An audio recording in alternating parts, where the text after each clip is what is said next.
girl, that's hot. All right. Hi there, it's Emoji Nightmare, and we are on episode, I think, 8 of RuPaul's Drag Race Season 14. And we still have 9 queens left. We begin the episode with Jasmine thinking that she should have been in the top the last episode and how Daya didn't deserve it. So this is a storyline that we're gonna see throughout the episode. It's a carryover. It's Daya versus Jasmine, and they just cannot get over themselves. We also get a little sneak peek from last episode's Untucked, where Jasmine comes out as a trans woman, making her the 4th trans woman to be on the season, following Cornbread, Carrie, Bosco, and now here is Jasmine. And for the mini challenge, it is the reading challenge. Reading is what? Fundamental. And so the queens take turns putting on the shade.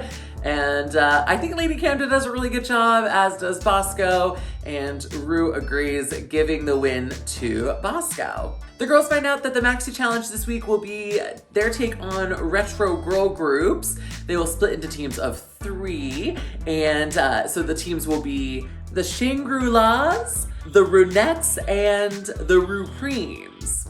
As the queens are preparing, we kind of get to see where folks are at. Jasmine, tone deaf, cannot carry a note, and that's coming from me. Deja says she has no singing experience, but then when she opens her mouth, it's actually pretty decent. Bosco, Daya, and Willow are on a team together. I believe that the Shangri-Las, they are fantastic. Not only can they all kind of sing, but they've got rhythm, they're dancing, they're remembering the moves, they're remembering the lyrics, and this is going really well. Daya's using kind of a really character voice, which is kind of annoying, but I think actually for this challenge was really smart.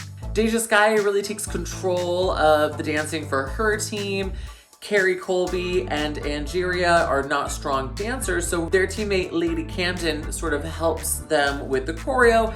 But by doing so, Camden sort of dumbs it down. They do this wave thing with it's all hands, which is not a terrible idea. I'm known to be terrible at choreo. And so for me, hands are great, but this doesn't really allow you to do much. So I think they could have been a little bit more creative and honestly push themselves to do a little bit better with the dancing. As they prepare for the runway, which the category is Heart On, the girls discuss what girl groups inspired them. So for some, it was SWV, others Destiny's Child, and we kind of get this moment where we learn that Carrie couldn't actually be her authentic self and like the music she wanted to like because of her religious upbringing. Yet again, Daya and Jasmine get into it because Daya has to bring up one of Jasmine's reads about her having 2 faces. And so the two of them kind of bicker.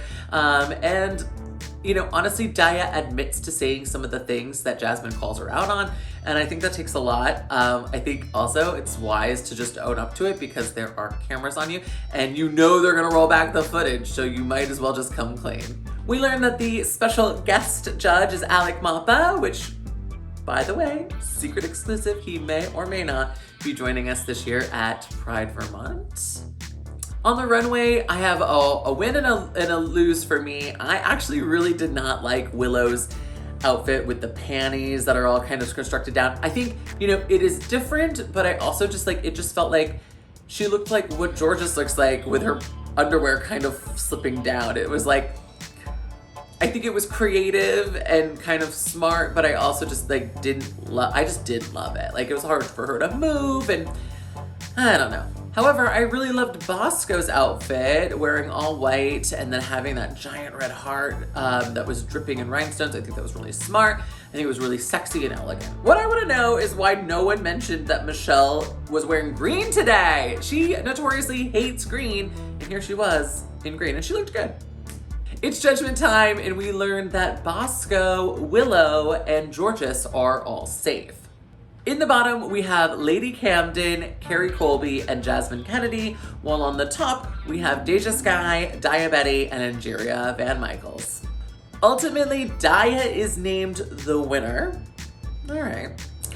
And Lady Camden is given safety, which means the 2 lip-syncing for their lives are Jasmine Kennedy and Carrie Colby. This lip sync is giving me overall meh vibes. I honestly wouldn't have minded if both of them were just gone home, but At the same time, I do actually think Carrie did a better job. Jasmine lost her shoe with a high kick, which I know that happens. She did keep the other shoe on, which I give her like a half point for, but her outfit was falling down, her hair was falling back. It was just all around kind of messy. That shine and poise that we had on the runway really strips down when it's time to lip sync. And I know that these girls are not prepared to necessarily lip sync in the outfits that they run down the runway in. Makes sense. But ultimately, it's sachet away for Miss Carrie Colby, who was once so high on my list and has sort of taken a middle of the road standpoint on my rankings. Here's my updated rankings. You can catch me next Friday at Higher Ground, March 4th for the New Year's Eve redo. So we're just gonna pretend that it's New Year's Eve and we are going to have a champagne toast and we're gonna have a party that peaks at midnight. We've got a DJ and so many performers, drag and burlesque, and I will be there, of course, with some recently released merchandise, and I'll be singing my new song, Little Black Book, which you can stream right now. For now, I'm Emoji Nightmare, and I'll see you next week.